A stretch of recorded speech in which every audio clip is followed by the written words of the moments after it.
Fala galera do Culturando, sejam bem-vindos para mais uma aula de teatro. E nessa aula vamos continuar falando sobre a história do teatro. Até aqui a gente viu o teatro grego, teatro romano e teatro medieval. E hoje vamos falar do teatro renascentista.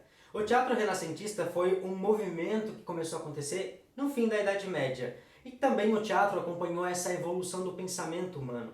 Até então, na Idade Média, o pensamento humano era muito focado no teocentrismo, ou seja, Deus no centro de tudo. Já no Renascimento, isso começa a modificar e começa a ser antropocentrismo, ou seja, o homem começa a ser o centro do universo, né, das atenções, e não a religião e não Deus. Então isso começa a modificar o pensamento das pessoas nessa época e também isso, né, influencia o teatro. Então o teatro ele começa a deixar de ser um teatro religioso que fala dos milagres, da vida dos santos e passa a ser um teatro mais voltado para o homem, ou seja, o homem é o foco dessa atenção. O homem ele começa a ser essa figura que começa a ser desenvolvida e também investigada nesse teatro, ou seja, o antropocentrismo. Também há outras características do teatro, ele era um teatro completamente improvisado. Boa parte desse teatro ele era improvisado, ele tinha uma linguagem coloquial, ele normalmente era bem popular e cômico, e também tinha temas diversificados. Como eu disse, ele não era só focado na religião, ele começa a falar de outros assuntos, políticas, amores, tragédias e tudo isso. Nesse período, começa a surgir vários movimentos de teatro renascentista. E em cada país que ele foi se desenvolvendo a partir de algumas características e a partir de algumas qualidades próprias, né? O início do teatro renascentista ele se dá na Itália, mas aí ele começa a se disseminar por todas as outros países da Europa, como Inglaterra, França e Espanha. Porém, nessa aula, como é um assunto muito extenso, nessa aula nós vamos focar mais em duas linhas que foram muito importantes de construção nessa época, que é a comédia dell'arte e o teatro elisabetano. Na comédia dell'arte é um movimento que surge na Itália, e esse movimento ele se dá muito por companhias pequenas que são mambembes, ou seja, elas vão circulando de cidade em cidade e elas começam a desenvolver um tipo de teatro muito específico, né, para esse movimento. Ou seja, eram personagens arquétipos, eram personagens que eles eram fixos, eles tinham algumas codificações que a gente definia quem era eles. Na comédia dell'arte existem alguns personagens fixos e todas as tramas que eram desenvolvidas eram feitas com esses personagens. Podemos citar aqui como exemplo o Arlequim, o Pierrot, Pantaleone, os Enamorados, o Capitano, são alguns dos personagens da comédia dell'arte. Algumas características da comédia dell'arte eles usavam máscara, na verdade eles usavam uma máscara, meia máscara, e essa máscara definia essa figura e cada máscara tinha sua codificação, ou seja, uma maneira de se movimentar, uma maneira de andar. E essa codificação depois ela foi sendo estudada após o período da comédia dell'arte, ela foi sendo estudada por vários especialistas para compreender as codificações que eram criadas. Os espetáculos eram praticamente todos improvisados. Não existia um texto dramatúrgico, existia uma improvisação em cima de um canovaccio. Esse canovaccio ele era como se fosse um roteiro que se seguia. Então essas companhias elas iam de cidade em cidade, anunciando as suas apresentações, realizando as apresentações e passando o chapéu depois. Era essa maneira que eles sobreviviam, construíam seus espetáculos e sobreviviam.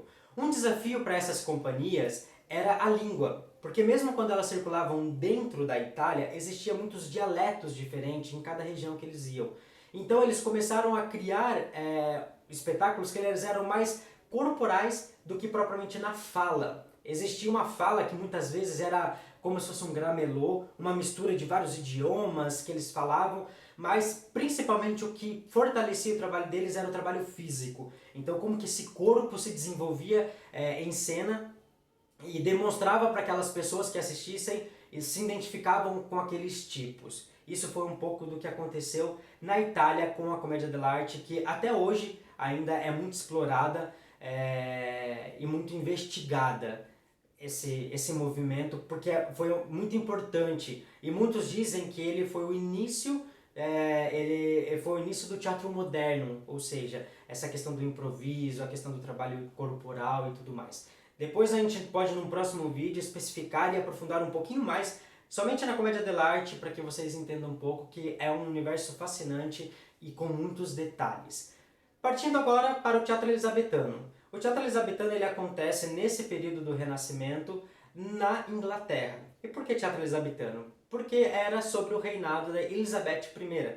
Então, foi aí que se deu esse nome, porque também ela era uma grande apreciadora da arte e investia muito na arte. E o que a gente vai focar no teatro elisabetano? Existem muitos autores, existem muitas características, mas nesse vídeo eu vou focar na principal figura do teatro elisabetano, William Shakespeare. William Shakespeare é considerado o dramaturgo dos dramaturgos, o maior dramaturgo de todos os tempos. Até hoje, depois de tanto tempo, a gente ainda continua realizando apresentações dos espetáculos de Shakespeare.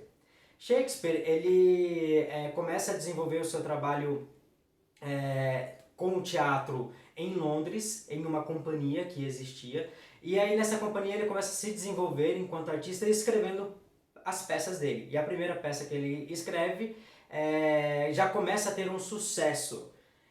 E aí ele começa a se desenvolver e vai construindo uma gama de espetáculos que muitos vêm pra gente até hoje, né?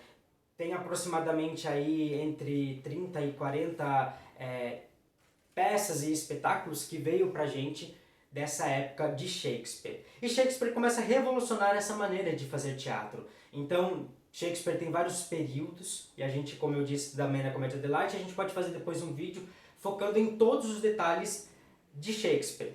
Mas, nesse primeiro momento, a gente vai focando mais no contexto geral do Renascimento.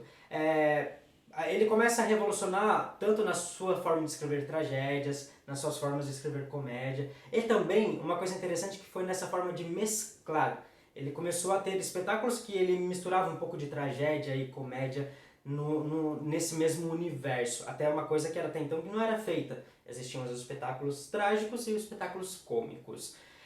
E ele começa a ganhar um nome e uma importância muito grande, e também trazendo esses temas diversificados, falando sobre a vida, falando sobre o homem, e começa a ser uns espetáculos mais psicológicos. Não somente existe uma capa e falava sobre os deuses, mas sobre a psicologia humana.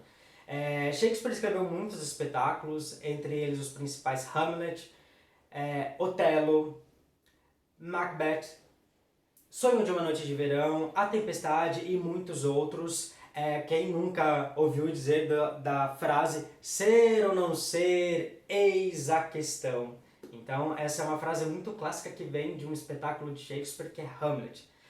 E quando a gente começa a fazer teatro, um dos primeiros autores que a gente tem contato é Shakespeare. Então ele tem uma importância hoje muito grande até hoje para o teatro.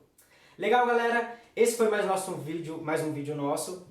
Espero que vocês estejam aí aproveitando. Vou deixar aqui embaixo vários links de referência também sobre o teatro elisabetano. E aí vou gravar um vídeo falando um pouquinho mais sobre a Comédia dell'arte e um pouquinho mais sobre Shakespeare para a gente se aprofundar nessas figuras. Beleza? Abraço, tchau, tchau!